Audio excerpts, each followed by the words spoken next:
ಎಲ್ಲರಿಗೂ ನಮಸ್ಕಾರ. ಪ್ರಿಯ ಕೇಳುಗರೆ, ನೀವು ಕೇಳುತ್ತಿದ್ದೀರಿ ಜನಧ್ವನಿ ಸಮುದಾಯ ರೇಡಿಯೋ ಕೇಂದ್ರ 90.8 ಕಂಪನಾಂಕದಲ್ಲಿ ಸರಗೂರಿನಿಂದ ಪ್ರಸಾರವಾಗುತ್ತಿದೆ. ನಾನು ನಿಮ್ಮ ಬಾನುಲಿ ಗೆಳತಿ ಅನಿತಾ ಸರಗೂರು. ಭಾರತ ಸರ್ಕಾರ ಎಲೆಕ್ಟ್ರಾನಿಕ್ ಮತ್ತು ಮಾಹಿತಿ ತಂತ್ರಜ್ಞಾನ ಸಚಿವಾಲಯದ ಮಾಹಿತಿ ಭದ್ರತಾ ಶಿಕ್ಷಣ ಕಾರ್ಯಕ್ರಮದಡಿಯಲ್ಲಿ ಇಂದು ನಾವು ಒಂದು ಬಹಳ ಮುಖ್ಯ ವಿಷಯದ ಬಗ್ಗೆ ಮಾತನಾಡುತ್ತಿದ್ದೇವೆ. ಅದು ಫಿಶಿಂಗ್. ಫಿಶಿಂಗ್ ಅಂದರೆ ಏನು, ಇದರಿಂದ ಯಾವ ರೀತಿಯ ತೊಂದರೆಗಳು ಆಗುತ್ತದೆ ಎಂಬುದರ ಬಗ್ಗೆ ಮಾಹಿತಿಯನ್ನ ತಿಳಿಯೋಣ. ಫಿಶಿಂಗ್ ಅಂದರೆ ಇಂಟರ್ನೆಟ್ನಲ್ಲಿ ಮೋಸ ಮಾಡಿ ನಿಮ್ಮ ವೈಯಕ್ತಿಕ ಮಾಹಿತಿ ಪಡೆಯುವ ಪ್ರಕ್ರಿಯೆ. ಉದಾಹರಣೆಗೆ ನಿಮ್ಮ ಬ್ಯಾಂಕ್ ಖಾತೆ ವಿವರಗಳು, ಪಾಸ್ವರ್ಡ್ಗಳು, ಕ್ರೆಡಿಟ್ ಕಾರ್ಡ್ ಸಂಖ್ಯೆಗಳು ಮುಂತಾದವುಗಳ ಬಗ್ಗೆ ಮೋಸ ಮಾಡುವುದು. ಫಿಶಿಂಗ್ ಅಷ್ಟು ಅಪಾಯಕಾರವೇ? ನಾವು ದಿನವೂ ಮೊಬೈಲ್, ಇಮೇಲ್ ಬಳಸುತ್ತೇವೆ. ಫಿಶಿಂಗ್ ಯಾವ ರೀತಿಯಲ್ಲಿ ನಡೆಯುತ್ತದೆ? ಪ್ರಧಾನವಾಗಿ 3 ರೀತಿಯ ಫಿಶಿಂಗ್ ಇದೆ. ಮೊದಲನೆಯದು ಇಮೇಲ್ ಫಿಶಿಂಗ್. ಅಂದರೆ ನೀವು ಬಿಗ್ ಬ್ಯಾಂಕ್ ಅಥವಾ ಖಾತೆ ಸಂಸ್ಥೆಯಿಂದ ಬಂದಂತೆ ಕಾಣುವ ಇಮೇಲ್. ಅದು ಲಿಂಕ್ ಕ್ಲಿಕ್ ಮಾಡಲು ಹೇಳುತ್ತದೆ, ಆದರೆ ಅದು ನಕಲಿ ಲಿಂಕ್ ಆಗಿರುತ್ತದೆ. ಎರಡನೆಯದು SMS ಅಥವಾ ಮೆಸೆಂಜರ್ ಫಿಶಿಂಗ್ ಅಥವಾ ಸ್ಮಿಶಿಂಗ್. ಅಂದರೆ ಸಂದೇಶದಲ್ಲಿ ನಿಮ್ಮ ಪಾಸ್ವರ್ಡ್ ಅಥವಾ OTP ಹಾಕುವಂತೆ ಕೇಳಲಾಗುತ್ತದೆ. ಮೂರನೆಯದು fake website fishing.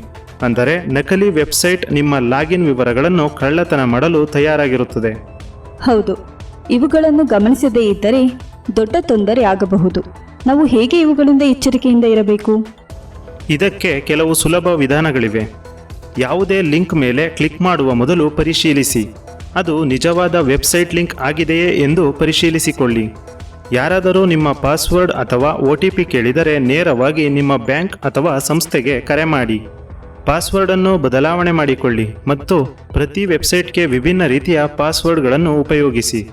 Public wifi ಬಳಸುವಾಗ ಬ್ಯಾಂಕ್ ಅಥವಾ ವೈಯಕ್ತಿಕ ಕಾರ್ಯಗಳನ್ನು ಮಾಡಬೇಡಿ. ಆಧುನಿಕ ಅಂತಿಮ ಸಂರಕ್ಷಣೆ ಅಂದರೆ ಆಂಟಿವೈರಸ್ ಅಥವಾ ಸೆಕ್ಯುರಿಟಿ ಸಾಫ್ಟ್ವೇರ್ಗಳನ್ನು ಉಪಯೋಗಿಸಿ. ಹಾಗಾದರೆ ಫಿಶಿಂಗ್ ಒಂದು ಡಿಜಿಟಲ್ ಚಿತ್ರಕರ್ಮ ಎಂಬಂತೆ. ಇದನ್ನು ಮಾಡುವಾಗ ಎಚ್ಚರಿಕೆಯೊಂದಿಗೆ ನಡೆದುಕೊಂಡರೆ ಮಾತ್ರ ತಪ್ಪಿಸಬಹುದು.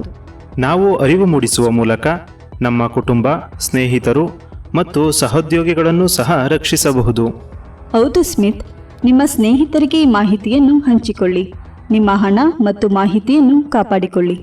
ನೀವು ಫಿಶಿಂಗ್ನಿಂದ ತಪ್ಪಿಸಿಕೊಳ್ಳಬೇಕಾದರೆ ಲಿಂಕ್ ಅಥವಾ ಫೈಲ್ ಕ್ಲಿಕ್ ಮಾಡುವ ಮೊದಲು ಚೆಕ್ ಮಾಡಿ. OTP ಅಥವಾ ಪಾಸ್ವರ್ಡ್ ಕೇಳಿದರೆ ನೇರವಾಗಿ ಸಂಸ್ಥೆಗೆ ಸಂಪರ್ಕಿಸಿ.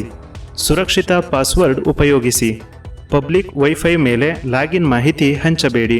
ಇದು ಕೇವಲ ನಾವು ಎಚ್ಚರಿಕೆಯಿಂದ ನಡೆದುಕೊಂಡರೆ ಮಾತ್ರ ಸಾಧ್ಯ.